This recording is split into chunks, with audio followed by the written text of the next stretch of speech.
감사합니다. 네. 오늘은 제가 조금 고민을 많이 했는데, 오늘은 순서에 맞게 5주차 신구약 중간사를 좀, 해보려고 합니다. 왜냐면 제가 이제 사복음서를 준비하다 보니까, 이거 도저히 안 되겠다. 중간에, 이 부분을 시간상 이렇게 배우면, 예수님의 이 사복음서를 이해하는데 좀 도움이 많이 될 것 같아서, 그냥 요번에는 시간 순서대로 쭉 가자 생각이 들어서 오늘 한번 신구약 중간사 5주차인데요. 같이 나가보도록 하겠습니다. 저는 벌써 믿겨지지가 않은 게 벌써 우리가 구약을 다 통과를 했습니다. 네, 그래서 이제 신약을 향해 가고 있는데, 자, 그래서 늘 제가 시작을 할 때 이렇게 지난 시간 복습을 살짝 하면서 물고 들어가요. 예, 이 의도를 아셨으면 좋겠습니다. 이게 통성경이 내용도 방대하고 이거 막 외우자고 자리 잡고 앉아 있으면 또 스트레스 받잖아요. 그래서 자꾸 반복이 최고의 교육입니다. 그래서 한번 지난 시간 복습을 하는데 이제 페르시아 7권은 다니엘, 에스라, 학개, 스가랴, 에스더, 느헤미야, 말라기 이렇게 7권을 이제 페르시아 7권이라고 말씀을 드렸습니다. 그래서 이 페르시아 7권의 분위기는 제국을 도구로 이제 하나님 나라를 회복시키자. 그래서 어떤 제국이 쓰임 받냐? 두 제국인데 바벨론과 페르시아라는 두 제국이 이 페르시아 7권의 아주 짙은 도구로 중요한 도구로 사용이 됩니다. 그래서 먼저 이제 바벨론이 사용이 되는데 남유다가 기억하시는 분들 계셨으면 좋겠습니다. 기원전 586년에 망하면서 1차, 2차, 3차에 이제 걸쳐서 포로로 끌려갔죠. 1차가 다니엘, 2차가 에스겔, 3차가 두 눈 뽑혀서 시드기야 이렇게 갑니다. 그래서 요 나라를 잃은 이 슬픔을 잘 보여주는 작품이 하나 있어서 제가 여기 제 머리 위에 준비를 해봤는데 여기 보시면요. 강가에 사람들이 이렇게 앉아 있고 얼굴에 수심이 가득합니다.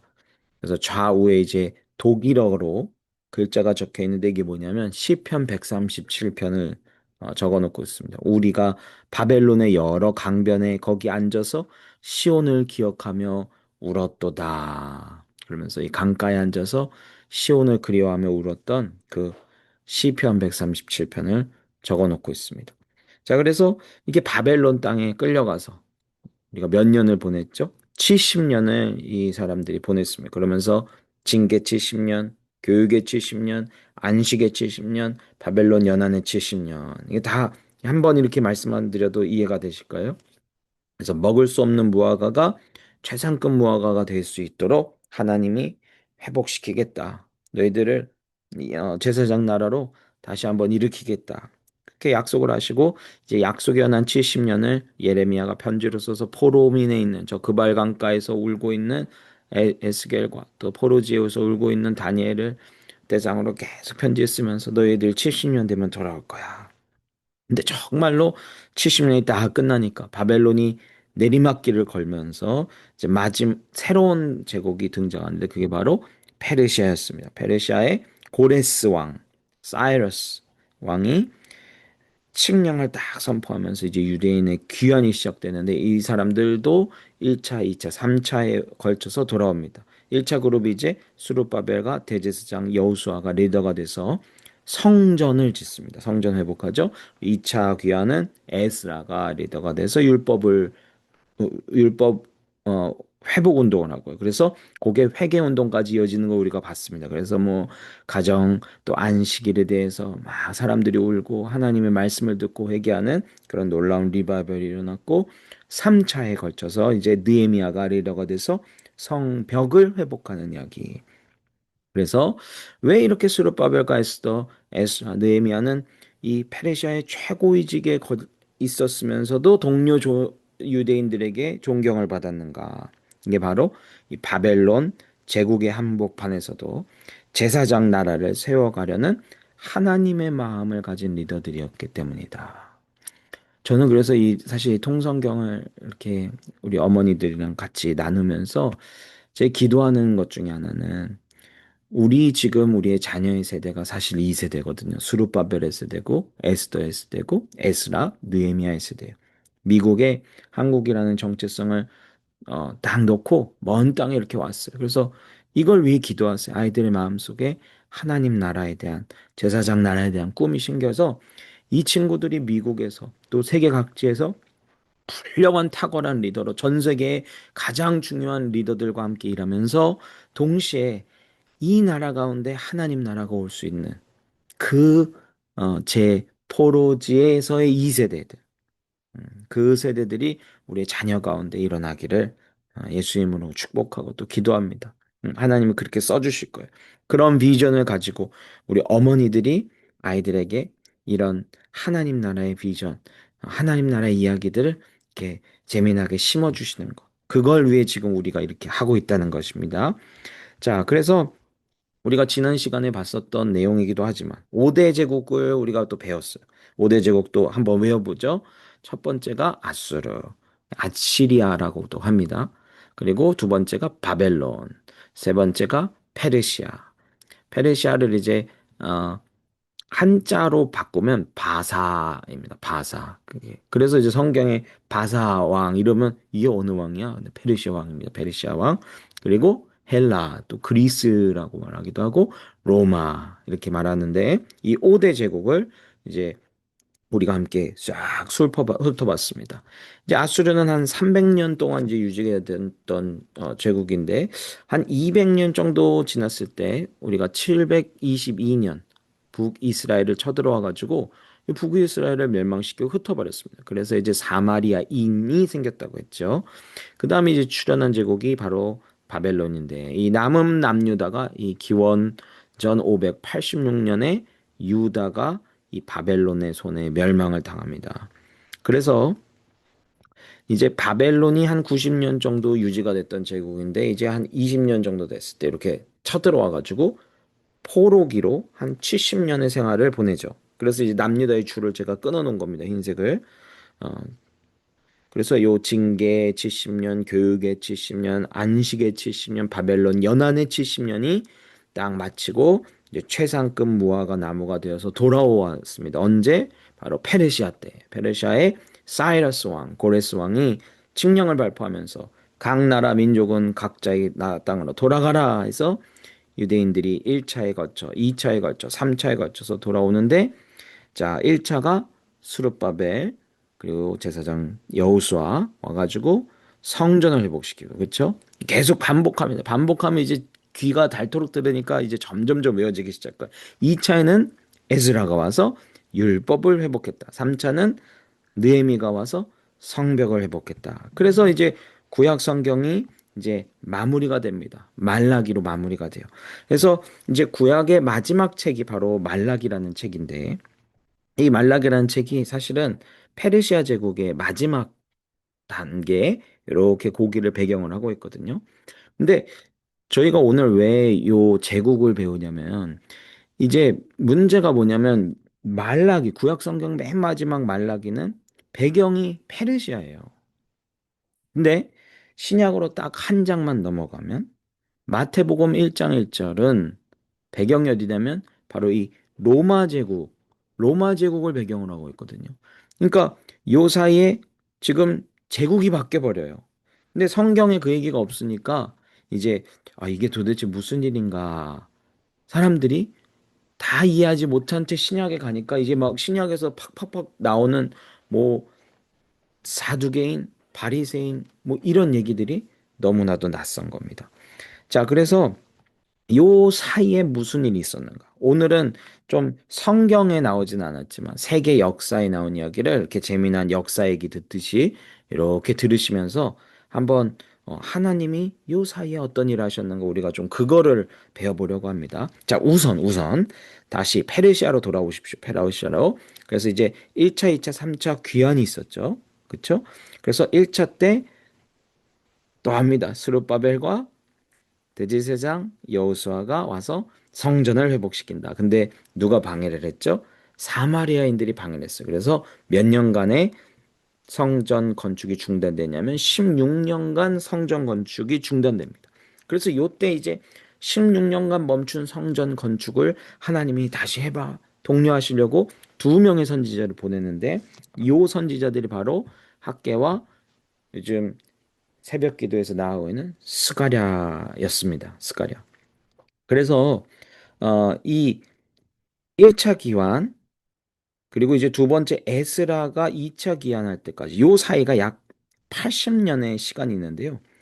요 사이에 우리가 잘 알고 있는 아마 여기 계신 분들은 다 아실 거예요. 잘 알고 있는 세계사의 재미난 이야기가 두 개가 나옵니다. 뭐냐면 바로 이 포스터들인데 한번 포스터 보시겠어요? 첫 번째 포스터는 마라톤, 서울 마라톤. 요즘 뭐 우리 그 한국에도 이 뛰는 뛰는 열풍이 분다고 해요. 저도 뭐 그 열풍에 옛날부터 탔던 사람이긴 한데 요즘은 좀 뜨문뜨문하지만 마라톤 그리고 두 번째 포스터는 영화 300입니다. 야 이게 도대체 무슨 관계냐?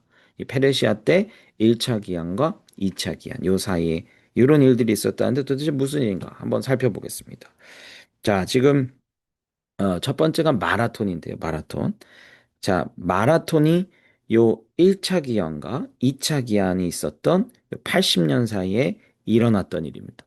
여러분, 마라톤의 혹시 별명을 아시나요? 마라톤을 올림픽의 꽃이라고 부릅니다. 왜냐하면 인간의 한계에 도전하는 스포츠거든요. 몇 미터를 뛰는지 아시죠? 42.195. 근데 왜 42.195를 뛰느냐? 오늘 그 얘기를 좀 해보려고 그래요. 자, 1차 귀환 때 와가지고 성전을 회복했는데 방해가 있어서 몇 년 성전 건축이 중단됐죠? 16년. 그래서 학개와 스가랴 보냈는데 잘 보세요. 학개와 스가랴 각각의 책의 1장 1절을 보면요. 오늘 이 마라톤과 연관된 왕의 이름이 나옵니다. 저는 딱 펴놓고 지금 이미 있어서 제가 답을 말씀드리면 누구냐면 학개, 스가랴 1장 1절 다 보시면요. 다리오 왕이 나와요. 다리오 왕. 그리고 혹시 성경 좀 재밌게 보고 싶으면 학개 1장 1절, 스가랴 1장 1절 다리오 왕을 동그라미 쳐주시고 옆에 마라톤 이렇게 적어주시면 좋겠어요. 지금 마라톤은 도대체 무슨 얘기냐? 자, 이제 성경에 다리오 왕이 두 명이 나와요. 이제 이게 헷갈리면 다니엘서랑 이제 학개와 스가랴가 막 짬뽕 되기 시작하는데 두 시대에는 좀 차이가 있기 때문에 하나는요 바벨론 때 다리오 왕이 나오거든요. 그래서 성경을 좀 읽으신 분들은 다니엘서 6장에 보시면 사자굴에 다니엘을 넣는 그 왕이 있죠. 그래서 막 안절부절하고 너 살아있냐? 이게 물었던 그 왕이 다리오입니다. 이 다리오 왕이 있고요. 또 다른 하나의 다리오 왕이 있는데 그 왕은 이제 페르시아 때 다리오예요. 그러니까 두 사람을 헷갈리시면 안 됩니다. 자, 페르시아 제국 때 다리오는요. 오늘 우리가 봤던 학개와 스가랴의 1장 1절에 나오는 요 사람인데 세계사에서는 다리우스 더 그레이트라고 얘기를 해요. 그러니까 어 다리우스 대왕 이렇게 얘기를 하겠죠. 그러면 그러니까 우리도 이제 광개토 대왕 하면 누굽니까? 나라를 제일 넓힌 사람을 the great를 붙여서 대왕이라고 부르죠. 알렉산더도 알렉산더 the great 이렇게 부릅니다. 그 다리오 the great는 다리우스 the great도 영토를 가장 많이 넓혔어요. 제가 이제 사진을 준비해 왔는데 제 얼굴을 살짝 치우면 좀 범례가 보이실 건데 사이러스 세컨이 바로 우리가 알고 있는 그 고레스 칙령을 발표한 왕입니다. 그러니까 이게 이제 사이러스가 처음에 이렇게 제국이 생겼을 때 요만한 사이즈였는데 요게 이제 under Darius first 이렇게 가면 다리어스 더 그레이트를 가면 이제 넓어졌죠. 그렇죠? 그래서 이 어 이렇게 다리우스 더 그레이트 때 이 영토가 어디까지 넓어지냐면 저기 서쪽에 인더스까지 인도까지 넘겨지고 이제 동쪽으로 가면 이집트와 리비아 여기 아래 보이시죠? 그리고 이쪽에 터키 지역의 끝에 반도 끝에 가면 이제 이오니아라는 지역이 있는데 요 이오니아 지역까지 이제 넓어집니다. 근데 요게 넓어지다 보니까 늘 이제 제국이 팽창하는 고경계 지역이 갈등 지역 아니겠어요?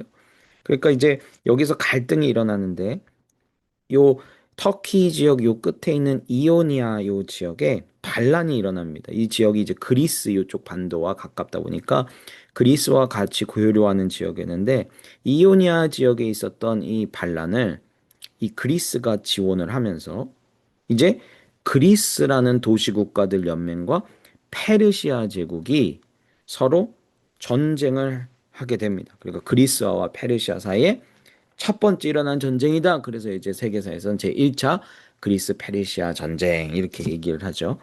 그래서 그리스와 페르시아가 서로 싸웠는데 누가 이기냐면 기적적으로 그리스가 이깁니다. 그래가지고 요 이긴 소식을 가지고 마라톤 평지, 그 마라톤 평지에서 전투가 일어났는데 마라톤에서 그리스 저기 도시국가들까지 쫙 달려가가지고 승전보를 전해서 죽었다. 그 구간을 재보니 42.195. 나 그래서 이제 마라톤을 여기서부터 기원이 된 거거든요. 그래서 이제 마라톤이 요 1차 그리스 페르시아 전쟁 여기서 어 기원이 된 거고 요 마라톤 전투에서 이제 페르시아는 그리스를 이기지 못하고 결국 이제 다리오 왕이 요 전투 마치고 이제 죽고 그 아들이 이제 왕이 됩니다. 그래서 그 아들이 이제 아빠의 꿈이 있잖아요. 그리스를 점령을 해야 되는데 이 큰 제국 그리스를 이기지 못하고 돌아왔으니까 다시 그리스를 침략합니다. 이것이 이제 세계사에서는 제 2차 그리스 페르시아 전쟁이라고 하는데 그 아들의 이름이 누구냐면 크세르크세스라는 왕입니다. 이게 이제 성경에 나오는 에스더서의 아하수에로예요. 에스더를 왕으로 뽑은 그 왕이 있죠. 그래서 혹시 가능하시면 성경에 이제 에스더 스를 찾으시면 됩니다. 에스더 1장 1절을 딱 한번 펴보시겠어요? 에스더 스를 찾으시면 됩니다.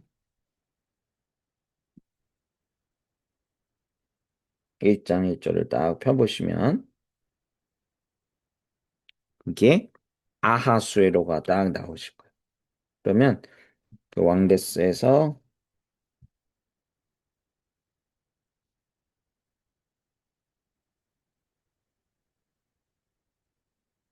에죠, 에, 그쵸? 느헤미야 다음에는 에스더. 왜 스로 하면 안 나오나 했더니 에입니다, 에.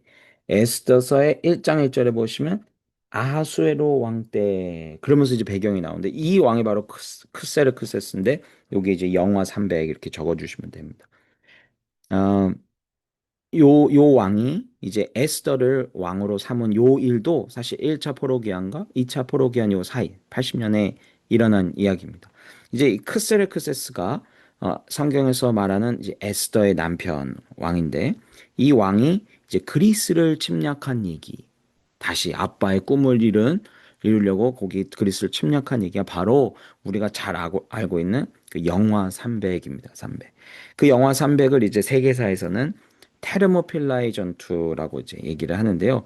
그 영화를 보신 분들은 아실 거예요. 거기에 이제 이 스파르타의 왕과 이 아하수에르 크세르크세스까지 만나는 장면이 나와요. 그래서 이제 막 그 큰 제국의 어떤 뭐 들것에 이 왕이 딱 실려가지고 와가지고 여기 이렇게 딱 손 벌리고 내려와서 나는 뭐 관대하다 이거 한창 밈이 됐었죠.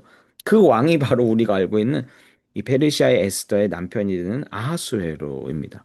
이제 물론 영화는 조금 과장된 측면이 있습니다. 이제 아하수에로가 이렇게 대머리는 아니었을 거고요. 또 왕이 아마도 이제 조로아스터교를 믿었을 테니까 막 내가 신이다 뭐 이런 식으로 얘기는 안 했을 거예요. 그리고 역사가들이 말하기를 이제 아하수에로는 이제 뛰어난 행장가였다는 평가를 받습니다. 그래서 이제 당시 페르시아의 서울이었던 수도 수산성을 완성시킨 왕이거든요. 근데 전쟁은 잘 못했어요. 행정은 잘했는데 전쟁을 잘 못했어요. 아무튼 영화는 이 페르시아의 그 황금의 전성기의 시대를 그 보여주고 그렇게 연출하는 것입니다. 그래서 이제 페르시아의 요 상대인 당시 그리스는 이제 도시 국가들의 연합체였거든요. 뭐 우리가 잘 알고 있는 뭐 도시 국가가 뭐 아테네나 뭐 스파르타 이런 데 있고 또 테베도 있고 뭐 마게도니아도 있고 아무튼 이런 도시 국가들이 이제 모여가지고 우리는 제국에서 지배받을 수 없다. 우리는 자유를 위해 싸운다 해가지고 이제 이 자유를 갈망하는 스파르타의 이 몸 좋은 300명의 용사들이 이제 좁은 협곡에 딱 들어가 가지고 이제 페르시아의 20만 대군과 맞서 싸웁니다. 아주 그 장면이 명장면인데 여기 지금 가운데 있는 사진이 이게 바로 팔랑크스 대형이라고 하거든요. 그래서 큰 방패를 딱 잡고 그리고 창을 한 손에 또 잡고 딱 방패로 내 몸뿐만 아니라 내 동료의 몸도 딱 가려주면서 요거를 쫙 이렇게 빈사에서는 또 창으로 딱 찌르고 그러니까 서로 믿고 공격과 방어를 하는 그런 전술을 씁니다. 그래서 이제 막 영화에서도 나오죠. 막 활이 위에서 확 날라오면 이 방패에 딱 대응해가지고 타다다다다닥 해서 서로 다 이제 그 천막처럼 이 방패를 딱 막아주는 거죠. 근데 이제 이렇게 싸움을 잘하는 이 멋진 300명의 스파르타 용사들이 있었지만 요 스파이가 또 있어요. 그래가지고 이 협곡을 돌아가는 길을 이제 알려주면서 이 300명이 몰살을 당하고 이제 스파르타가 지면서 도시국가 그리스 도시국가들이 위기를 맞이합니다. 이제 페르시아 군대가 아테네까지 가서 막 아테네를 점령하고 불태우고 그렇습니다. 그래서 뭐 이게 좀 처참하지만 제가 좀 커트해서 이렇게 그리스 도시국가들이 위기를 맞이합니다. 그래서 이제 그리스 도시국가들이 땅에서 이렇게 지면서 위기를 맞으니까 이제 당시에 아테네에 이순신 장군 같은 분이 한 명 계셨어요. 테미스토클레스라는 장군이 있었는데 이 장군이 야 육지는 안 되겠다. 우리 바다 가서 싸우자. 근데 이제 문제는 우리 이순신 때랑 똑같은 거예요. 그리스 배는 370척이고 이제 페르시아 배는 뭐 작게는 700척. 또 뭐 헤로도토스라는 로마 유명한 역사관 한 1200척. 그러니까 한 1000척. 400대 1000 거의 뭐 3배에 가까운 그런 수적 열세에도 불구하고 이렇게 수적 열세일 때는 어떻게 합니까? 이순신 장군처럼 좁은 해역으로 이제 배를 유인해 가지고 그리스 배는 제가 여기 사진을 준비했는데 아주 좁고 빠르고 가벼웠다고 합니다. 그래서 막 방향 전환이 자유로웠는데 이제 페르시아는 배가 크고 무거우니까 요 사이를 협곡으로 들어왔을 때 이제 배가 엉켰을 때 앞은 강하지만 옆과 뒤는 약하거든요. 우리나라 제가 이제 저도 군 생활을 이제 장교를 하다 보니까 제가 이제 대전차 어, 무기를 맡았어요. 이게 탱크 잡는 겁니다. 탱크가 앞은 되게 센데요. 옆과 뒤, 위는 약해요. 그러니까 아주 이 당시에 최첨단 탱크였던 이 함선, 페르시아 함선에 앞은 강했었지만 옆과 뒤가 약하다는 약점을 노려가지고 배가 엉켰을 때 확 방향을 돌려가지고 요거를 한 번에 그냥 무너뜨립니다. 이 해전을 세계사에서 유명한 그 살라미스 해전이라고 합니다. 왜냐면 여기가 이제 살라미스 지역이라서. 그래서 이 전투를 통해서 이제 그리스가 딱 승리를 하면서 페르시아는 점점 가라앉기 시작하고요. 그리스가 이제 서서히 올라오기 시작합니다. 그래서 이제 크세르크세스가 이 아빠의 못 이룬 이 그리스 정복의 꿈을 또 실패하고 이제 돌아와서 지고 돌아와서 새로 뽑은 왕후가 우리가 알고 있는 에스더예요. 아, 성경과 세계 역사가 이렇게 맞물리는구나. 그러니까 느껴지시죠? 이제 페르시아가 점점 쇠퇴의 길을 걷고 이제 다음 제국인 그리스가 헬라가 점점 살짝 살짝씩 부상해오는 이제 올라오는 그 느낌을 가져가시면 됩니다. 자, 이제 페르시아를 물리치고요. 그래도 여전히 페르시아는 셌기 때문에 이 그리스의 도시 국가들이 뭐를 하냐면 아테네를 중심으로 동맹을 맺습니다. 이게 그 바로 유명한 델로스 동맹이라는 건데 이 동맹은 뭐 하는 것이냐면 페르시아의 침공을 막기 위해 이게 그리스는 도시 국가들의 연합이잖아요. 그러니까 이제 딱 그 아테네가 중심이 돼서 각 도시 국가들이 군사 기금을 모으기 시작하는. 예를 들면 이제 개를 하는 거죠, 일종의. 그래서 돈을 모아가지고 이걸로 배도 사고 무기도 만들고 그래서 요 군사 공동 기금을 델로스 섬이라는 여기 지금 빨간색으로 제가 표시해 드렸거든요. 그리스가 여기 이쪽에 이제 제국들 다 이제 도시국가들 연맹이 다 여기 있어요. 예. 근데 여기 이제 델로스라는 섬에 이제 이 아폴론 신전이라는 곳에 그 군사 기금을 보관했다고 해서 이제 델로스 동맹이 이렇게 부르는 것입니다.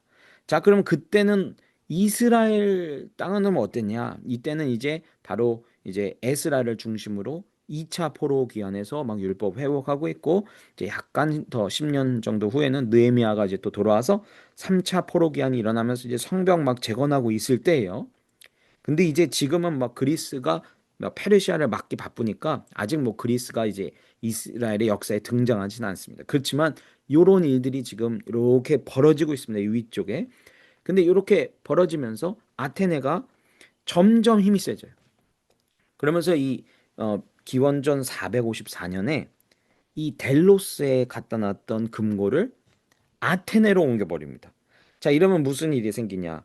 이제 다른 도시국가 연맹들이 이걸 가만히 두지 않죠. 이제 아테네가 점점 야 이거 그리스의 왕이 되려는구나.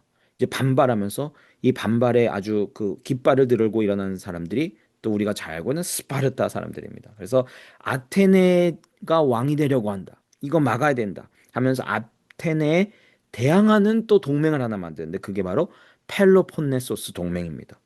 어, 왜 펠로폰네소스냐? 여기 이제 스파르타가 있는 요 지역, 제 머리 위에 요 지역이 요 반도가 바로 펠로폰네소스 반도이기 때문에 그렇습니다. 아무튼 그래서 이 스파르타와 이제 아테네 사이에 요 두 긴장이 딱 커지면서 이제 도시 국가들의 내전이 일어납니다. 그게 바로 우리가 역사책에서 많이 배웠던 펠로폰네소스 전쟁입니다. 그래서 이제 이 두 내전으로 인해 이 그리스 반도 일대가 엄청난 혼란에 빠집니다. 약 30년간. 근데 요 혼란을 이제 정리하고 그리스 반도를 통일하고 이제 딱 나오는 왕이 바로 우리가 잘 알고 있는 알렉산더 대왕의 아빠 필립 2세. 필립 2세가 바로 요 마케도니아에서 딱 정리를 하고 나옵니다. 그래서 이제 말라기는 요때쯤 쓰여진 것입니다. BC 430년경에 이제 페르시아는 거의 말기로 이제 가라앉고 있고 지는해죠, 지는해. 그리고 그리스는 이제 새로운 제국을 이끌 새로운 리더, 바로 알렉산더 더 그레이트가 이제 설설 출현하게 되는 그 꿈틀꿈틀거리는 뜨는 해로 이렇게 있을 때 바로 말라기가 딱 쓰여진 것입니다. 그러니까 지금 제가 이제 요 말라기를 말씀드리면서 페르시아 말쯤 됐다 했는데 이제 말라기 시대 이제 문제가 뭐냐면 성전도 회복했고 성벽도 회복했고 그래서 이제 와가지고 고향 땅에 돌아왔는데 이제 점점 시간이 지날수록 사람들의 마음에 뭐가 찾아오냐면 실망감이 찾아오기 시작하는 것입니다. 땅에도 들어왔어요. 꿈꾸던 땅에도 왔고 성전도 회복됐고 성벽도 회복됐는데 이스라엘 백성들의 마음이 흩어지기 시작하는 거예요. 그러니까 여러분 늘 문제는 뭐냐면 시스템이 아닙니다. 마음이 늘 문제인 거예요. 그러니까 제사장 나라의 틀은 갖춰졌지만 시스템은 있어요. 근데 마음이 변한다는 거거든요. 어떻게 마음이 변하냐면 이제 말라기를 한번 마지막 책을 딱 펴시고 제가 얘기하는 것을 한번 쫓아와 주시면 좋겠어요. 어떻게 사람들의 마음이 식어가고 변하기 시작했느냐. 자, 예를 들면 이제 말라기에서 1장에 한번 보시면 1장 6절부터 8절까지 보시면 무슨 얘기가 나오냐면 기계적으로 예배를 드리는 얘기가 나옵니다. 그러니까 제사장 나라니까 제사는 드려요. 근데 뭐가 나오냐면 예를 들면 병든 것을 하나님께 드리는 거예요. 그리고 3장 7절 10절 가면요. 11조를 안 드리는 거예요.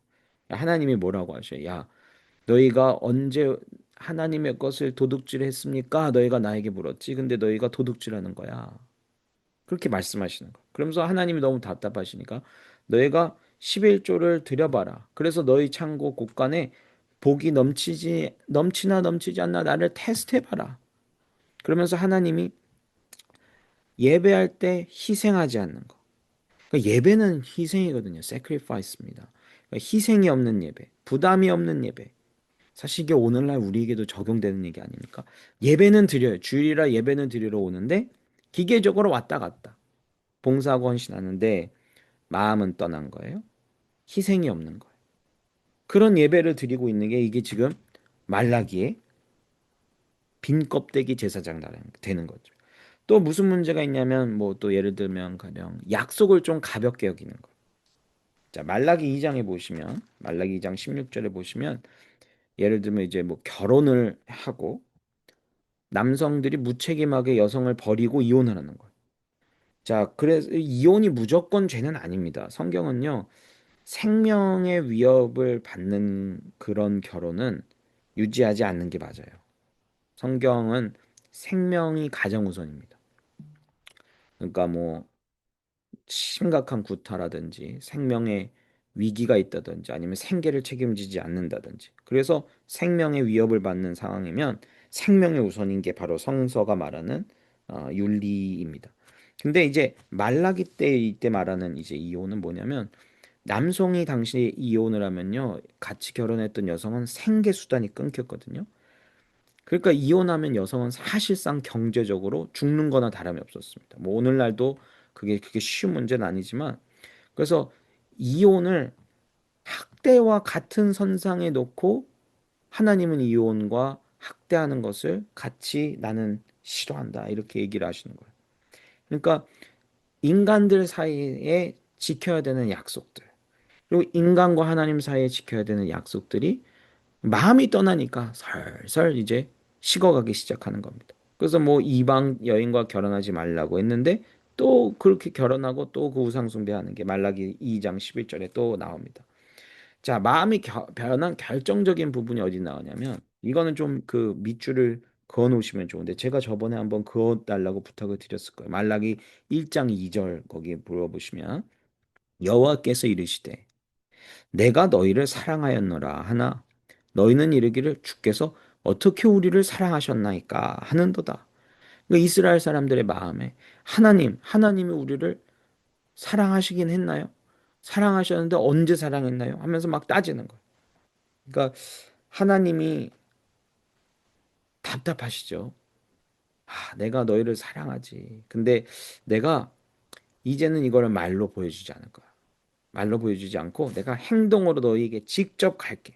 그래서 이제 말라기가 딱 끝나고 마태복음 1장 아브라함과 다윗의 자손 예수 그리스도의 계보라 하는 이 하나님이 직접 육신을 입으시고 이 땅에 오시는 행동하는 사람.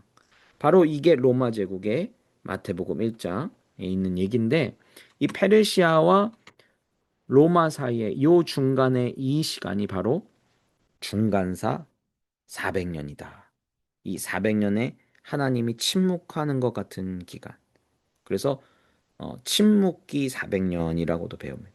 근데 오늘 우리가 이제 배우겠지만 이 시간은 단순하게 침묵하시는 하나님의 침묵하시는 시간이 아니고 하나님의 역동적인 사랑을 보여주는 시간입니다.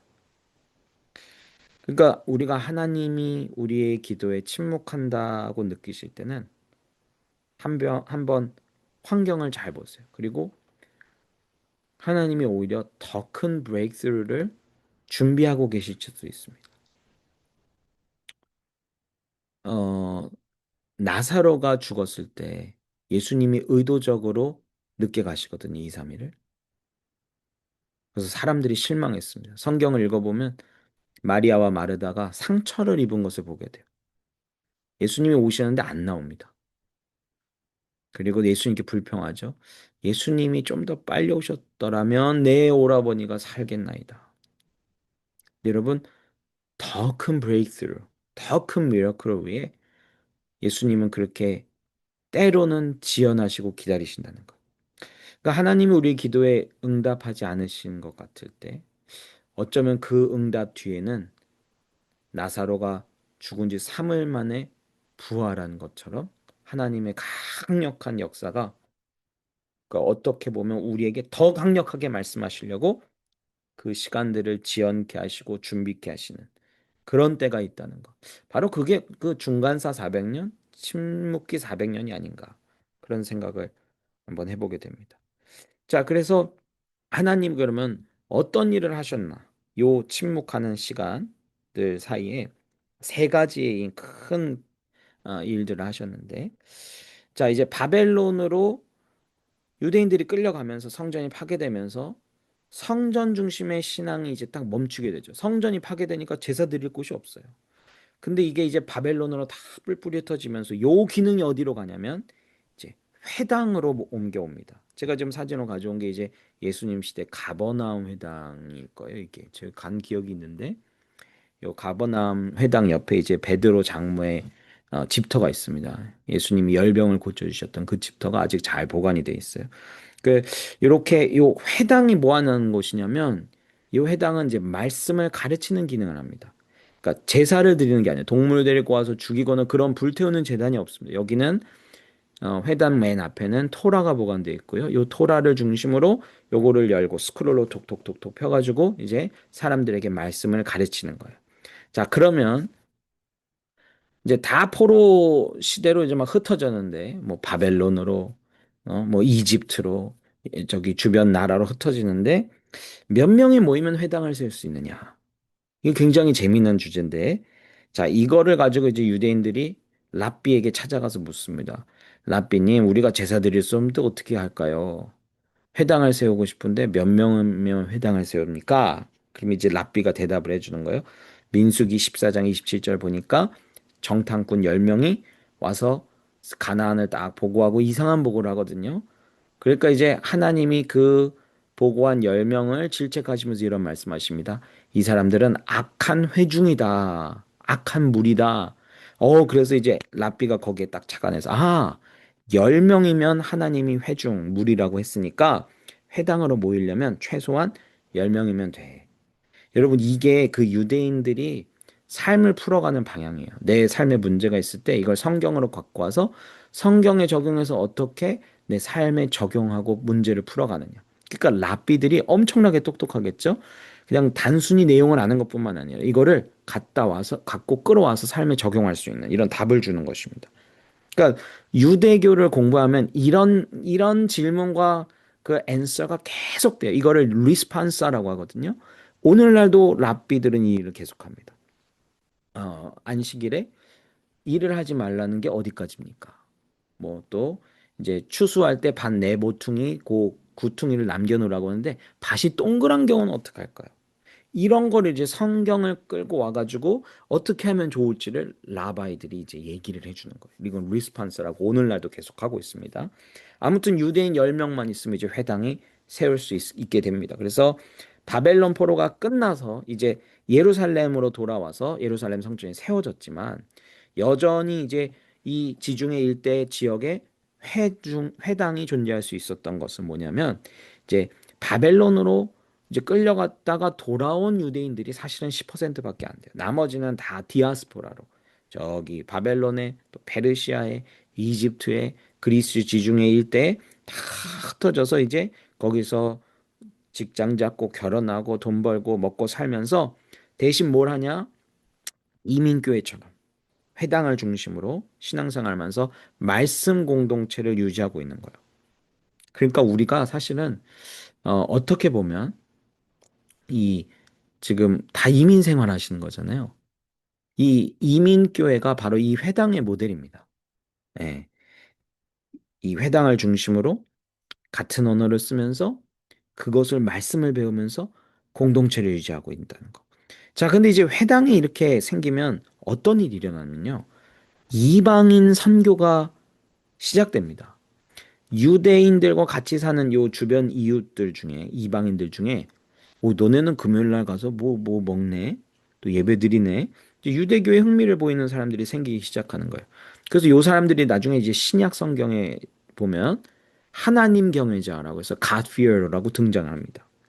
그래서 예를 들어서 이제 고넬료 같은 사람은 이탈리아 사람이에요. 유대인이 아닙니다. 그렇죠? 이탈리아 사람인데 이 사람이 이제 유대교회 예수 운동에 호감과 관심을 보입니다. 이런 이방인들이 생긴다는 거예요. 자, 이런 배경에서 이제 원래 솔로몬 그리고 이제 포로 귀환에서 1차에서 스룹바벨과 여호수아를 필두로 시작했던 그 스룹바벨의 성전은 까지는 이방인 뜰이 없어요. 이방인의 뜰이 없어요. 근데 이제 헤롯 대왕이 요 성전을 증축하면서 리노베이트 하면서 이방인들 중에 하나님 믿는 사람이 이렇게 많은데 하나님 경외자가 이렇게 많은데 성전에 이방인 뜰을 두자. 그래서 이방인의 뜰이 이제 만들어지게 된 것입니다. 그래서 가만 보시면요. 예수님과 사도들의 선교가 다 어디를 중심으로 일어나냐? 사도행전 보시면요. 다 회당이에요. 사복음서 봐도 예수님이 회당에서 누가복음 4장 가시면 예수님이 회당에 딱 서셔서 라바이셨으니까. 앞에 딱 써서 토라를 쭉쭉 읽어가지고 쫙 읽으시더니 바로 이 말씀이 오늘 응했다. 그러면서 이 두루마리를 토라를 읽고 라바이로서 설교하면서 바로 이 구약이 말하는 그 메사야, 그 그리스도가 바로 나다. 이 구약에서 메시아가 말한 그 메시아가 바로 십자가에 달린 예수다. 이거를 선포했던 게 사도들과 예수님의 선교 방식이라는 거예요. 그러니까 선교가요, 아무 없는 베이스에 맨 땅에 갖다 머리 박고 세워지는 게 아니에요. 성경에 말하는 선교의 모델은 어떤 선교의 거점이 되는 지역을 통해 복음이 나갔다는 거예요. 바로 그 거점이 바로 회당이었다는 거예요. 회당. 요게 바로 요 회당의 틀이 요 침묵기 중간기 400년에 자리가 잡히고 이렇게 발전하게 된 것입니다. 그래서 바로 선교의 거점이 이렇게 마련이 됐다는 것입니다. 와우, 놀랍죠? 자, 그래서 이 선교의 거점이 만들어지면 다냐? 아닙니다. 선교를 하려면 말이 통해야 되죠. 자, 그래서 언어의 통일이 일어납니다. 이게 무슨 얘기냐면, 자, 기억하시죠? 이제 페르시아가 전쟁을 하면서 그리스 도시국가 연합들에게 지고, 그러면서 가라앉고 어떤 제국이 떠오릅니까? 이제 헬라와 그리스가 떠오르기 시작합니다. 그래서 이제 먼저 아테네를 중심으로 델로스 동맹을 맺었다가 그 델로스 동맹에서 그 전쟁 기금을 보관하고 있던 델로스 섬에서 아테네가 자기 지역으로 그걸 가져오면서 스파르타랑 불꽃이 튀고 그러면서 내전이 일어났고요. 그쵸? 그래가지고 펠로폰네소스 전쟁이 일어나서 이제 막 그 그리스 반도가 혼란을 겪다가 이제 마케도니아의 필립 2세라는 분이 그리스 반도를 딱 통일함으로 정리가 됩니다. 그러면서 이제 그 아들 알렉산더 대왕이 이제 드디어 등장하게 되는데 이제 알렉산더 제국은요. 고대 여태까지 당시의 제국 중에 가장 넓은 땅을 차지했어요. 제가 요즘 사진에 이렇게 보여드리고 있는데 이집트 일대부터 저기 터키와 그리스 일대 그리고 인더스까지 쫙 정복을 합니다. 이제 알렉산더가 20살 때부터 이런 정복 전쟁을 시작해서 32살의 젊은 나이에 죽거든요. 인도로 원정을 갔다가 거기서 풍토병에 걸렸는지 아니면 독살됐는지 모르겠습니다. 근데 아무튼 거의 뭐 짧은 이 12년의 정복 기간 동안 거의 들어오지 않고 계속 나가서 정복 전쟁만 했어요. 그런데 이제 이 사람이 똑똑했는데 전쟁을 다니면서도 책을 많이 읽었습니다. 이 알렉산더의 대왕의 그 튜터 개인 교수가 있었어요. 누구냐면 우리가 잘 알고 있는 리스토텔레스입니다. 최고의 지성인이죠. 최고의 지성인이 왕에 딱 붙어가지고 이 사람을 개인가했어. 그러니까 알렉산더는 단순한 정복자이기보다는 이 사람이 정복하는 곳마다 거기에 철학과 예술과 교육과 정치 시스템과 언어를 막 이렇게 한데 모으는 어떤 그 힘이 있었어요. 그래서 정복하는 곳마다 그리스의 언어, 문화, 예술 그리고 도시를 세웠습니다. 그래서 특히 이제 우리가 잘 알고 있는 도시 중에 여기가 지금 이집트거든요. 여기가 요 이집트에 이제 나일강이 이렇게 있습니다. 여기 나일강 삼각주가 있고 나일강이 이렇게 내려오는데 여기가 이제 고센 땅이죠. 요 고센 땅 지역에 가시면 알렉산드리아라는 거대한 도시가 있습니다. 이 도시는 이제 알렉산드리아 도서관으로도 유명하죠. 이제 당시 최고의 문화와 교육과 시설을 자신의 이름 알렉산드리아를 따서 거기다 세우기 시작합니다. 그래서 이 정복한 아시아, 그러니까 아시아라는 게 우리 여기 이스트 아시아가 아니라 보통 세계에서 말하는 아시아는 여기 터키를 얘기하는 거예요. 터키. 이 아시아와 유럽과 아프리카와 또 이쪽 인도까지의 요 지역의 일대를 헬라화한다 해서 헬레니즘의 어, 아주 대표적인 이 헬라와의 통합을 이끌어낸 왕이 바로 알렉산더 대왕입니다. 그러면서 이제 그리스어를 공용어로 사용하기 시작합니다. 그래서 이제 그리스어가 이 전 제국의 공용어가 되니까 이 복음이 전달될 언어라는 기반이 깔린 겁니다. 그래서 이제 코인의 그릭이라고 해서 시장에서 쓰던 헬라어로 이 우리가 읽게 된 이 성경을 쓰게 된 것이죠. 그래서 이런 말이 있습니다. 로마는 복음을 위해 도로를 준비했다면 그리스는 복음을 위해 언어를 준비했다 이런 말이 있어요. 근데 아주 또 여기서 중요한 사건이 하나 있는데 바로 이제 히브리어로 쓰여졌던 성경이 그리스어로 번역이 됩니다. 이 지중해 당시에 요 일대 이제 유대인들에 대한 지혜에 대한 명성이 어마무시했거든요. 뭐 오늘도 그랬지만 많은 왕들과 많은 지성인들이 이 유대인의 지식과 지혜, 교육에 대해 굉장히 깊은 관심이 있었습니다. 이제 알렉산더 대왕 사후에 나라가 네 명의 장군들에게 나눠지는데 그러면서 이제 특히 이집트 지역에 있던 프톨레미 왕조의 한 왕이 요 유대인들의 지식의 보고인 성경을 좀 번역해 보자 이런 제안을 하면서 이제 유대인들 70 랍비 72명을 초청해 가지고 왜 72명이냐 12지파에서 6명씩 초청해 가지고 72명에게 헬라어로 성경을 번역을 지시했는데 이 번역한 게 나중에 각자 번역했는데 맞춰보니까 기가 막히게 맞더라. 뭐 이게 이런 전설이 내려옵니다. 믿거나 말거나인데 아무튼 이렇게 70인들이 번역했다 해서 70인역 이렇게 이제 이 번역이 생기게 됩니다. 그래서 여러분들이 이제 성경을 읽으면서 신약 성경 중에 가끔 구약을 인용한 게 있는데 이렇게 구약 인용한 거에서 구약을 진짜 찾아보면 약간 다른 경우가 있어요. 왜냐하면 이게 바로 70인역을 이제 신약의 기자들이 활용했기 때문입니다. 그래서 일단 70인역으로 번역이 되니까 헬라어로 번역이 되니까 이제 그리스 일대에 있는 이방인들도 성경의 내용을 알 수 있고 또 이제 유대인들 중에 우리 미국에 사는 한인 코리안 아메리칸처럼 영어는 하지만 한국어를 못하는 경우가 있죠. 바로 이때도 히브리어를 못하는 유대인들이 있었어요. 그러니까 그 사람들에게도 이 성경이 교육이 될 수 있도록 이렇게 됐다.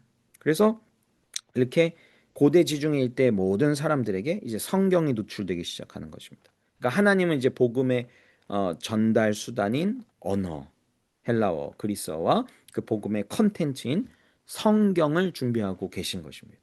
와, 대단하죠? 그래서 이제 알렉산더 대왕이 제가 아까 잠깐 말씀드렸지만 죽은 후에 32살에 죽은 후에 젊은 나이에 요절한 거죠. 그리고 이제 그리스 제국이 후계자가 없었기 때문에 네 명의 장군들에게 나눠집니다. 그래서 이집트 지역의 프톨레미 왕국, 또 시리아 요 지역의 파란색 요 지역이 이제 셀루커스 왕조, 그리고 그리스 마게도니아 지역의 이제 카산드로스 왕국, 그리고 터키 지역의 이제 리시마코스 왕국. 이제 뭐 네 개가 다 외우긴 힘들어도 이 두 개 정도는 아시면 좋아요. 프톨레미 왕조와 또 셀리키드 왕조. 요 두 개는 기억해 주시면 좋겠어요. 자, 이게 기록된 것이 어디냐면 한번 펴볼까요? 다니엘서 한번 가보시겠어요? 다니엘서 에겔단에 보면 다니엘서 8장 21절 22절을 보시면 제가 방금 얘기해 드린 내용이 다니엘의 환상과 꿈에 나옵니다. 수염소 환상이 나오는데 털이 많은 숫 염소는 곧 헬라 왕이요. 그 두 눈 사이에 있는 큰 뿔은 곧 그 첫째 왕이요. 이게 바로 알렉산더 대왕을 얘기하는 거죠. 이 뿔이 꺾이고 그 대신 몇 개의 뿔이 났나? 네 뿔이 났는즉 그 나라 가운데서 네 나라가 일어나되 네 개의 나라가 일어나되 그의 앞에 왕의 권세만은 못하리라. 바로 이 네 뿔이 알렉산더 사후의 네 장군을 얘기하는 거예요. 네. 그래서 처음에는요, 프톨레미랑 이제 셀류키드가 왔다 갔다 하면서 이제 예루살렘 지역을 점령을 합니다. 그래서 처음에는 이제 프톨레미가 힘이 좀 세가지고요, 예루살렘을 먹었어요. 여기가 이제 경계선이다 보니까 이렇게 먹기도 하고 내주기도 하고. 그런데 처음에는 프톨레미가 이렇게 먹었어요. 근데 프톨레미가 이스라엘을 통치할 때는 그래도 이스라엘의 문화와 이런 종교를 잘 존중해 줬습니다. 그래서 큰 무리가 없었습니다. 근데 이제 문제는 뭐냐면 이제 이 시리아 지역을 먹고 있었던 셀류키드 왕조가 이제 유대 지역을 통치하면서 문제가 생기는데 바로 이 셀루시드 왕조의 엔티오쿠스 4세 에피파네스라는 왕이 이제 등장을 합니다. 이 왕이 누구냐면요. 에피파네스는요. 신현현 이런 말이거든요. 그쵸? 자기가 신이라는 거예요. 제 동전을 발행했는데 보이시죠? 제 위에 이 동전에 이렇게 썼습니다. 신의 현현 왕 안티오쿠스. 그러니까 내가 하나님이야. 그 유대인들은 속으로 미쳤다고 생각했대요. 그래서 헬라어로 미쳤다가 마니아거든요. 오늘 뭐 우리가 마니아 마니아 그러잖아요. 그래서 이게 어 어, 에피파네스가 아니라 에피매니아. 그러면서 저기 에피매니아 쟤 미쳤어 이렇게 얘기했대요. 그래서 이 왕이 왜 미쳤냐면 와가지고 이제 예루살렘 성전에 와서 제우스 왕을 세우고요.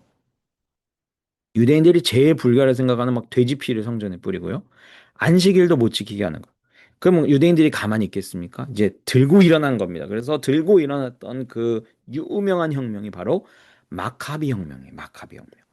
제사장이었던 마따디아라는 사람이 이 참다 참다 거룩한 분노를 못 이기고 이제 쿠데타를 일으키는데 그 마따디아의 여러 아들 중에 주데 마카비라는 사람. 이 마카비라는 게 별명이거든. 망치라는 별명이에요. 아주 기가 막히게 군사 작전을 게릴라 작전을 기가 막히게 펴집니다. 이게 이제 BC 한 167년 정도예요. 그러니까 예수님 오시기 한 150년 전에 이런 쿠데타가 일어납니다. 그래서 막 제사장 가문인데 막 전쟁을 지휘하는데 막 승리하는 거예요. 그래서 사람들이 세상에 진짜 이제 메시아가 올려나 보다. 어떻게 이렇게 하나님이 우리가 성전이 더럽혀지는 걸 이제 싸워 이기려고 하는데 도와주시냐. 그러면서 예루살렘이 잠깐의 독립을 합니다. 그래서 이제 이 마카비 군대들이 예루살렘 성전에 들어와서 성전을 깨끗하게 닦아 이게 BC 160 한 4년경에 돼지피 묻은 것도 닦고 제우스 상 세운 것도 뿌개고 없애고 그리고 성전에 이제 메노라 초죠 초 그 7개 초를 거기에 이제 딱 회복해서 하루치 기름을 딱 넣는데 이게 7일간 불이 밝혀지는 기적이 있었더라라는 전설이 있습니다. 그래서 요게 바로 성전을 회복한 기념일 수전절 이걸 이제 히브리어로 하누카라는 절기입니다. 아, 하누카가 이런 얘기였어요. 네. 하누카 왜 저기 CBS나 저기 가면 하누카 되면 그렇게 초를 파는지 아 이게 예수님이 오시니까 그런가 보다 생각하셨을 텐데 그게 아니고요. 유대인들의 절기입니다. 바로 12월이 되면 이 셀루시드 왕조가 이 안티오쿠스 4세 에피파네스랑 전쟁하면서 마카비 혁명을 통해 성전을 회복시키고 성전을 깨끗하게 청소하면서 일어났던 기적을 기념하면서 이렇게 한 것입니다. 자, 그래서 어, 뭐 저도 그렇게 생각해요. 이게 예수님이 12월에 이렇게 세상에 빛으로 오셨는데 요 절기랑 또 그 한우카 초의 이미지가 굉장히 잘 맞기는 합니다. 물론 예수님이 12월 25일 날 오신 건 아닙니다. 네, 그건 역사적으로 아니고요. 예수님이 오신 거는 두 가지 가능성이 있는데 봄 아니면 가을에 오셨을 거예요. 그러니까 장막절 이때가 아니면 아무튼 크리스마스가 우리 지금 지키는 크리스마스는 상징적인 절기입니다. 아무튼 이 마카비 형제들이 성전을 청소하고 깨끗하게 했다. 이런 사건들이 있었는데 이게 우리 개신교 성경에는 없는데 어, 혹시 천주교를 다니셨던 분들이 계시다면 천주교의 캐톨릭 성경에는 마카비서가 있어요. 그래서 마카비 얘기가 궁금하시면 이제 이런 걸 좀 읽어보시면 좋겠습니다. 근데 이게 왜 중요하냐면 이게 다 예수님의 오신과 관련이 있는데요. 어, 이제 마카비 혁명이 성공을 거두면서 이제 마카비의 형제 중에 시몬이라는 사람이 있거든요. 요 사람이 중심으로 이제 왕조가 세워집니다. 그러니까 다윗 왕조부터 이제 딱 끊겨서 지금까지 왕조가 없었는데 그 왕조가 다시 세워지니까 그 감동이 엄청나겠죠. 그리고 사람들 사이에 메시아에 대한 대망이 엄청나겠죠. 왜냐면 다윗의 후손으로 메시아가 온다고 그랬는데 와 우리 나라가 망했었고 없었는데 우리가 제국의 대군을 이기고 와 우리를 통해서 왕조가 세워지네. 그러니까 사람들 안에 메시아 대망에 대한 열망이 굉장히 높았습니다. 아무튼 그때 이제 시몬이 세웠던 왕조 그 징조부 하스몬의 이름을 따가지고 하스몬 왕조라고 하는데 이스라엘의 자체 통치가 시작되는데 이제 문제는 뭐냐면 이 하스몬 왕조의 왕이 자기가 제사장 역할도 하고 싶은 거예요. 원래 제사장은 누가 해야 됩니까? 사독계열. 그러니까 아론의 제사장 중에 사독계열이 가야 돼. 왜 사독계냐? 원래는 이제 잘 내려오다가 아론의 후손들로 잘 내려오다가 엘리 제사장 때 두 아들이 깽판을 치면서 하나님이 경고를 하시죠. 내가 제사장을 끊을 거다. 그래서 다윗 시대에는 두 제사장의 계열이 있었어요. 대제사장 계열이 엘리 가문의 계열이 있었고 이제 사독 새로운 아론의 계열 중에서 새로운 계열이 바로 대제사장 계열로 이렇게 다 있다가 다윗은 둘 다 썼어요. 근데 이제 솔로몬의 왕이 되면서 아비아달이 반역을 일으키니까 이 아도니아 편으로 이제 아비아달이 붙습니다. 그러니까 이제 솔로몬이 왕이 되고 나서 아비아달을 폐하고 사독을 유일한 대제사장 계열로 세웁니다. 그러니까 하나님의 말씀이 성취가 된 거죠. 내가 네 아들과 네 아들 자손에서 대제사장을 끊는다. 요 하나님의 경고가. 아무튼 대제사장은 사독 계열만 이렇게 돼야 되는데 지금 자기가 왕 됐다고 제사장까지 한다는 거예요. 그랬더니 이제 경건했던 유대인 일부가 하시딘 왕조 변질됐다. 그래서 하시딘 왕조에 저항하는 파가 생겨서 그 사람들이 나온 사람들이 바로 SNF입니다. 이 사람들이 사막으로 들어가 가지고 이제 쿰나는 지역에서 공동체로 살아가는데 사막에 들어가서 이제 말씀 베끼면서 살았어요. 이 사람들이 요 요 말씀을 베껴서 항아리에 보관했던 걸 우연히 지나가던 목동이 이렇게 돌 던졌다가 1970년대인가 60년대인가 돌이 깽그랑 하는 소리가 들어서 올라가 봤더니 거기에 사본이 있는 거예요. 그래서 이 사본을 갖다 연구해 봤더니 이게 사해사본, 20세기 최고의 고고학적인 발견이라고 여겨지는 사해사본입니다. 여러분 지금 워싱턴 DC에 가서 성경 박물관 가시면 그 진본이 지금 워싱턴 DC에 와 있어요. 제가 진본 와 있다고 게시판에 붙여놨거든요. 꼭 한번 보세요. 이거 정말 중요한 거니까. 그래서 성경을 발견해서 보니까 참 놀라웠던 게 이게 중요한 게 성경은 다 사본이에요. 손으로 베껴 쓰잖아요. 원본이 없습니다. 그러니까 이게 사본이면 이게 전해지면서 얼마나 틀려지는가 이게 굉장히 중요한 내용이지 않겠습니까? 근데 이제 베껴서 하다 보니까 거의 모든 권이 거의 일치하는 거예요. 에스더서만 딱 빠져 있고요. 그러니까 성경이 진짜 잘 베껴지고 보관돼 있다. 그래서 이제 SNF가 사막에 들어가서 하나님 말씀을 잘 보존했던 사람이다. 근데 이제 또 성경에 보면 사두개파가 있어. 사두개파는 누구냐? 제가 말씀드렸듯이 사독, 이 어, 제사장 계열의 사람입니다. 이 사람들은 이제 당연히 성전을 중심으로 움직이겠죠. 근데 성전을 누가 지어줬어요? 제국이 지어줬어요. 그러니까 이 성전 중심으로 제사장들은 문제가 뭐냐면 정치와 결탁을 합니다. 그래서 굉장히 현실주의적이에요. 오늘 잘 살아남고 잘 적응하자. 정치를 잘하고 왕들과 좋은 관계를 맺어서 대제사장으로 임명받아요. 그리고 성전에 가서 제사를 드릴 때 요거 가지고 장난질을 하면서 장사를 합니다. 예수님이 요거 가지고 화내죠. 내 집을 강도의 소굴로 만들었다. 그래서 예수님이 막 엎으시는데 왜 이게 왜 시장판이 됐냐면 성전이 자 성전에서 예배 드릴 때 흠 없는 걸 드려야 돼요. 그렇죠? 근데 네가 강원도에서 서울까지 양을 끌고 오는데 너 안 다칠 것 같아? 흠이 없을 것 같아? 그러니까 이제 얘기하는 거죠. 흠 없는 성전 앞에서 우리가 흠 없는 거 골라서 팔 테니까 그거 사. 그러면서 이제 비싸게 파는 거예요. 그 이득을 누가 먹나? 이제 제사장들이 꿀꺽 하는 거죠. 그러니까 이 사람들이 이렇게 해서 현실에서 정치하고 장사하면서 예수님과 이제 대립이 되는 거죠. 특별히 이 사두개파는요, 문제가 뭐냐면 성전 중심으로 하다 보니까 모세오경만 권위를 인정해요. 나머지는 그냥 뭐 이해는 하는데 별로 안 좋아요. 왜냐하면 예언서나 성문서는 다 뭐 어떤 내용이냐면 때로 성전을 비판하는 경우가 있거든요. 너희가 뭐 성전 뜰만 밥을 왔냐? 순종이 제사보다 낫지 않냐? 이게 이러니까 다 걸리는 거예요. 그래서 예언서나 뭐 역사서 이런 거를 권위를 잘 인정 안 하고 딱 모세오경만 붙잡습니다. 그러다 보니까 문제가 뭐냐면 사후세계를 안 믿어요. 여러분 모세오경 가운데 사후세계에 대한 내용이 거의 없습니다. 부활 없어요? 천사 없어요? 악마 없어요? 이런 걸 잘 안 믿습니다. 그래서 지금도요, 제가 유대인 랍비들과 이렇게 같이 교류하면서 느낀 게 참 유대인 랍비들 중에도 사후세계를 안 믿는 사람이 꽤 많아요. 구약 성경은 사후세계에 대한 언급이었거든요. 근데 예수님 오시기 한 150년 전부터 마카비 혁명이 일어나면서 막 혁명이 막 이제 불이 타오르잖아요. 메시아 대망론이 일어나잖아요. 그러면서 이 혁명을 때 이제 하나님 나라를 위해 조국을 위해 목숨을 바치는 사람은 사후에 보상이 있는다. 이런 사후 개념들이 들어와요. 그리고 종말이 가까웠다는 종말의 개념도 들어옵니다. 이러면서 이제 예수님의 이 복음이 사람들의 마음에 팍팍 박아 들어가는 거예요. 만약 사두개파가 계속 가르쳤다면 예수님의 복음은 굉장히 전진하기 힘들었을 겁니다.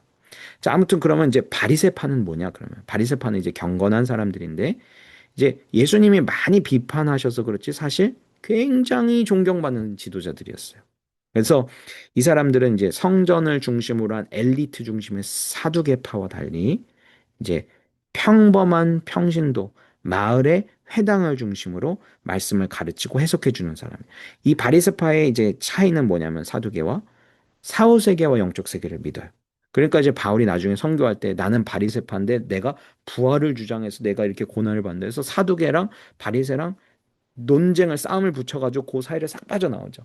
아무튼 이 마카비 혁명을 통해 이렇게 유대교가 그냥 하나의 유대교가 아니라 다양한 세계의 흐름이 이렇게 만나게 됩니다. 우리가 잘 아는 이제 사도 아니 이제 세례 요한은 아마 이제 에세네파 계통인 사람이 아닌가 이렇게 추정을 하고요.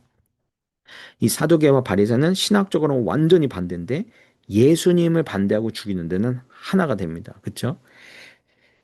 그래서 이 에세네파 정리하면 거룩을 지키려고 세상을 떠난 사람들. 사두개파는 세상과 타협하면서 권력과 함께 있었던 사람들. 바리새파는 말씀을 지키려다가 형식에 묶인 사람들. 이렇게 기억하시면 되는데 이게 사실 오늘날 우리 신앙에도 이 스펙트럼이 똑같이 있어요. 우리를 돌아보게 하는 거거든요. 아, 난 거룩을 지킬 거야. TV 다 끊고 저 산으로 들어가는 SNF파 같은 신앙의 스타일이 있고요. 아니야, 나는 현실에 뿌리 박을 거야. 근데 사실 사도계처럼 현실에 너무 뿌리 박고 정치인들과 결탁해서 성전을 자기 밥벌이로 뭐 이용하는 사람도 있고요. 바리새처럼 우리는 달라. 우리는 구별된 삶을 살 거야. 말씀 중심으로 할 거야. 오직 말씀 하다가 율법이란 형식에 묶이는 사람이 있어요. 나는 어느 쪽일까? 한번 생각해 보시는 것도 의미가 있을 것 같습니다. 제가 지금 한 4분 정도 넘었는데 너무 죄송하지만 마지막이겠지 이제 딱 끝났습니다. 혹시 바쁘시면 이 녹화본 보셔도 되고요. 자, 마지막 이제 도로 얘기를 좀 하려고 해요. 자, 하스몬 왕조가 이제 마무리가 됩니다. 그러면서 이제 하스몬 왕조의 맨 마지막이 살롬의 알렉산드라란 여왕이거든요. 이제 이 여왕이 등장하면서 100년간의 하스몬 왕조가 마무리가 됩니다. 이 살롬의 알렉산드라 벌써 이름이 헬라적이죠. 알렉산드라. 예, 이 이름이 이래야 헬라 제국에서 이제 먹고 살 수가 있었대요. 근데 이 살롬의 두 아들인 힐카노스 2세와 아리스토블루스 2세가 이 엄마가 죽고 나서 왕위를 다툼합니다. 권력을 놓고 다투다가 이제 힐카노스 2세가 당시 로마에 가장 떠오르고 있던 폼페이우스 장군을 딱 붙잡아요. 우리 신라가 저기 중국의 나라를 붙잡고 통일한 것처럼 이 힐카누스 1세가 로마의 폼페이우스 장군을 딱 붙잡고 이제 유대 지역으로 불러들이면서 BC 63년에 기원전 63년에 제 머리에 사진 있죠? 이 폼페이스 장군의 군대가 예루살렘 성전으로 들어와서 성전을 더럽히고 이제 외세가 본격적으로 로마의 속주로 이스라엘이 편입이 됩니다. 그러면서 하스몬 왕조가 끝나게 돼요.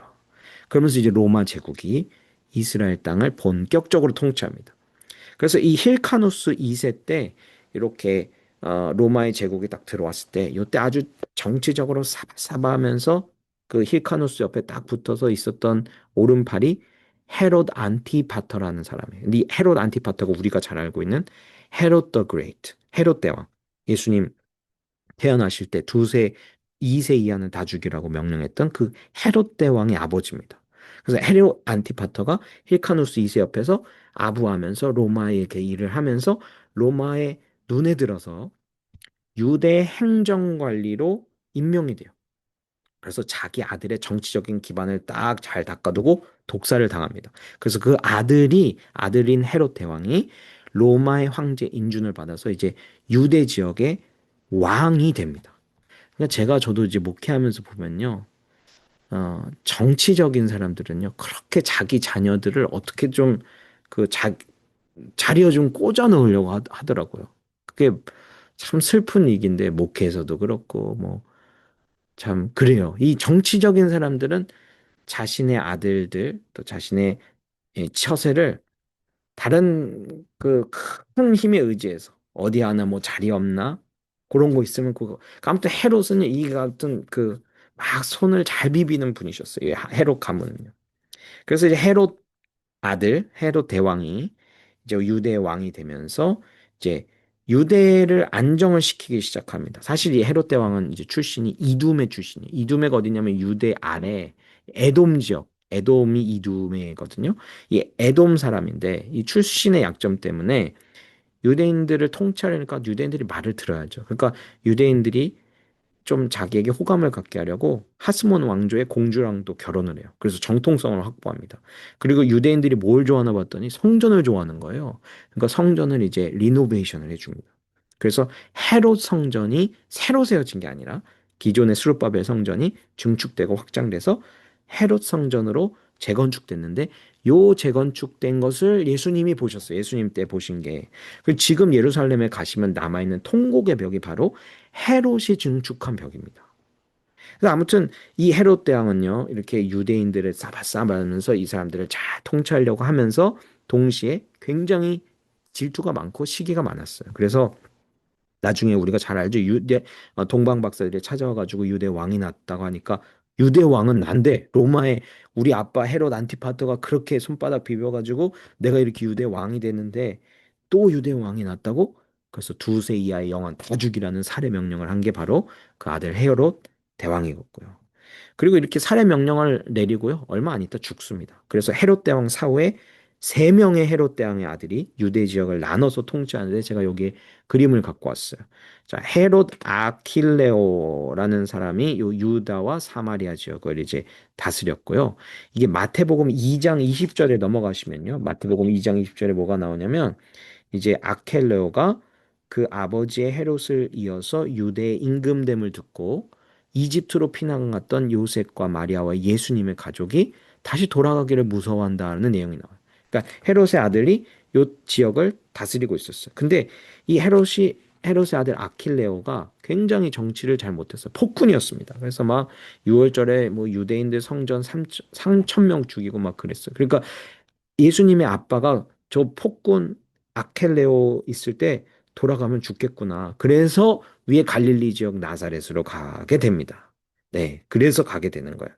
자, 그렇게 이제 정치를 잘 못하니까 어, AD 10년경에 로마에서 이 아켈레오를 로마로 송환해버리고 이 지역에 총독을 세웁니다. 그 사람이 바로 빌라도 총독입니다. 빌라도 총독. 그렇게 해서 빌라도 총독이 들어오게 됩니다. 자, 갈릴리 지역은요, 헤롯 안티파스라는 이제 헤롯 대왕의 또 다른 아들이 차지하고 있었고요. 그래서 예수님이 요 지역에서 활동하시면서 요 지역의 안티파스가 예수님 딱 잡고 본디오 빌라도에게 보냈다가 그렇게 하죠. 그리고 요 지역에서 이제 활동했던 세례 요한이 이 안티파스를 비판했다가 목이 잘립니다. 그러면서 세례 요한의 사역이 끝나고 예수님의 사역이 시작이 되죠. 자, 이쪽 지역에 이제 가이사랴 빌립보 이쪽은 이제 헤롯 빌립이라는 사람이 이제 다스렸고요. 좀 뭐 중요한 건 이 아켈레오 지역이 통치를 잘못해서 쫓겨나서 이제 본디오 빌라도가 왔다. 그래서 이제 뭐 사도행전에도 헤롯이 나옵니다. 제가 나중에 좀 시간이 있을 때 그걸 정리를 해드리고요. 이제 진짜 중요한 얘기는 이제 30초면 끝납니다. 일단 로마 이 긴 얘기를 왜 했냐면요. 이 로마가 이제 전 제국에 도로를 놨어요. 보이시죠? 이렇게 도로가. 이 제국에 싹 놓여있는 이 도로를 통해 이제 로마는 로마 군인들을 각 점령지에 배치를 합니다. 그러면서 이 예수님의 복음이 바로 이 로마의 도로를 통해 전달되기 시작해요. 그래서 어떤 사람이 얘기합니다. 팍스 로마나와 비아 로마나. 그러니까 로마 시대의 평안과 로마 시대의 길이 복음이 전해지는 아주 중요한 통로였다. 그러니까 하나님이 준비하신 건 가만히 침묵한 400년이 아니라 이 제국들을 도구 삼아서 제사장 나라 또 이제 오실 하나님 나라를 준비하셨다. 자, 첫 번째 회당, 선교의 베이스, 아무것도 없는 곳 가서 전도하는 게 아니다. 미션 센터를 세웠다. 선교의 거점 그게 회당이었고 두 번째가 언어를 준비했다. 그리스 전체 제국을 그리스어로 통일하시고 그 언어로 컨텐츠, 성경을 번역하는 일을 하셨다.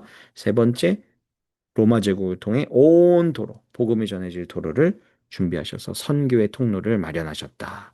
바로 이것이 하나님이 침묵기 400년, 하나님이 어떻게 우리를 사랑합니까? 라는 질문에 하나님이 말씀 없이 묵묵히 준비하신 아주 열정적이고 역동적인 하나님의 사랑이 있었던 400년입니다. 자, 그래서 이렇게 어, 마무리를 하겠습니다. 네. 오늘 강의는 여기서 마치고 오늘 조금 많이 오버가 됐는데 어, 네. 이렇게 들어주셔서 감사합니다. 혹시 질문이나 또 궁금한 점 있으시면 같이 나눠주시고 또 뭐 피드백이나 코멘트도 좋고요. 환영하고요. 어, 다음 주에 올 때는 이제 예수님의 드디어 그러면 이렇게 딱 기반이 만들어서 어떻게 복음이 딱 전파되고 되게 됐는지 그 얘기를 하나님 나라 얘기를 같이 나누겠습니다. 다음 주 모임은 어디서 어떻게 되나요? 몇 어, 시에? 네, 다음 주 모임은 우리가 9시 45분에 약간 15분 정도만 딜레이를 해서 우리 웨슬리 채플에서 같이 오프라인으로 모이고 강의는 제가 너무 길게 하지 않겠습니다.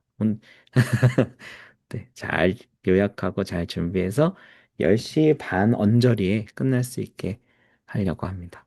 그래서 끝나신 후에 뭐 가볍게 얼굴도 보시고 교제도 나누시고 또 서로 인사도 하면서 네, 그런 시간을 가졌으면 좋겠습니다.